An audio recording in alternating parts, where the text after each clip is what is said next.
नमस्कार, मैं हूं आपके साथ कविता राणा। गुजरात दंगों की जांच में तकरीबन 9 घंटे पीएम मोदी से पूछताछ हुई। ताबड़तोड़ सवालों की बौछार उन पर की गई। 100 सवाल उनसे पूछे गए और पीएम मोदी थे जिन्होंने शांत मन के साथ कोई टाल मटोल नहीं किया, बल्कि हर सवाल का जो जवाब था बेबाकी तरीके से दिया। और 9 घंटे की इस जांच में एक कप चाय तक नहीं पी और ना ही कोई ब्रेक लिया।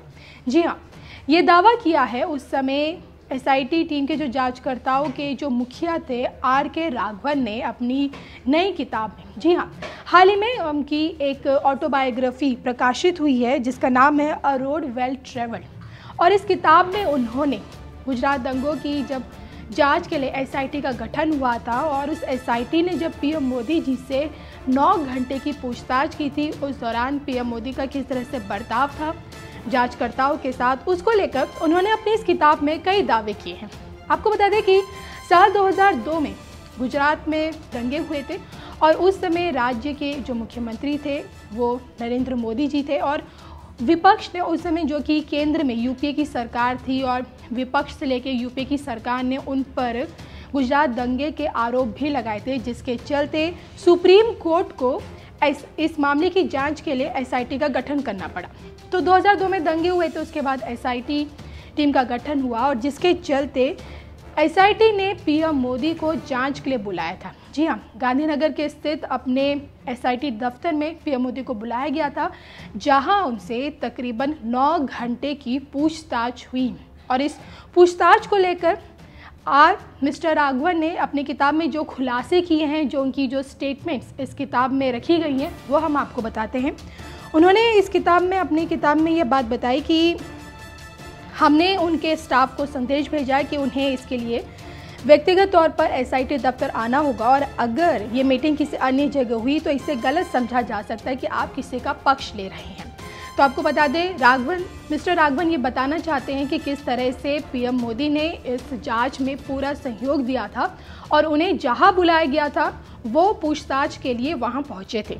इसके अलावा आर.के. राघवन ये भी कहते हैं कि वो पीएम मोदी हमारे इस रुख की भावना को समझ गए थे और उन्होंने गांधीनगर में गवर्नमेंट कॉम्प्लेक्स में ही स्थित उनका जो एसआईटी दफ्तर है वहाँ वो तुरंत पहुँचे थे और बहुत ही शांतिपूर्ण तरीके से उन्होंने उनके हर सवाल का जवाब दिया था। और इस कदम का महीनों के बाद किसी ने नहीं बल्कि न्याय मित्र ये भी बताते हैं कि जिस तरह की ये जांच हुई थी, उनके जो मित्र थे आर.के. राघवन के हरीश साल्वे, उन्होंने भी इसका समर्थन किया था। इसके अलावा उन्होंने ये भी बात कही कि पीएम मोदी किसी सवाल के जवाब में टाल मटोल नहीं की उन्होंने। और इसके अलावा उन्होंने ये भी बताया कि पीएम मोदी से पूछताछ में एसआईटी कार्यालय में मेरे कक्ष में 9 घंटे तक चली और घंटों चली इस पूरी बातचीत में उन्होंने ये भी बताया कि पीएम मोदी ने कोई भी ब्रेक नहीं लिया। जी हाँ, एसआईटी जांचकर्ताओं ने पीएम मोदी से जब कहा कि भैया आप लंच पे ब्रेक ले लीजिए, तो पीएम मोदी ने कोई भी ब्रेक नहीं लिया उस वक्त और वो अपने साथ अपनी एक पानी की बोतल साथ लेकर आए थे और लंबे 9 घंटे तक चली इस पूछताछ में पीएम मोदी ने उनके हर सवाल का जवाब दिया था। आपको बता दें कि इस एसआईटी गठन ये जब पूरी इन्वेस्टिगेशन हुई थी तब एसआईटी ने अपनी जो क्लोजर रिपोर्ट थी वो साल 2012 में अपनी क्लोजर रिपोर्ट दायर की थी और जिसके चलते इस क्लोजर रिपोर्ट में उन्होंने पीएम मोदी समेत 63 लोग जिन्हें आरोपी बनाया गया था उन सबको क्लीन चिट दे दी थी।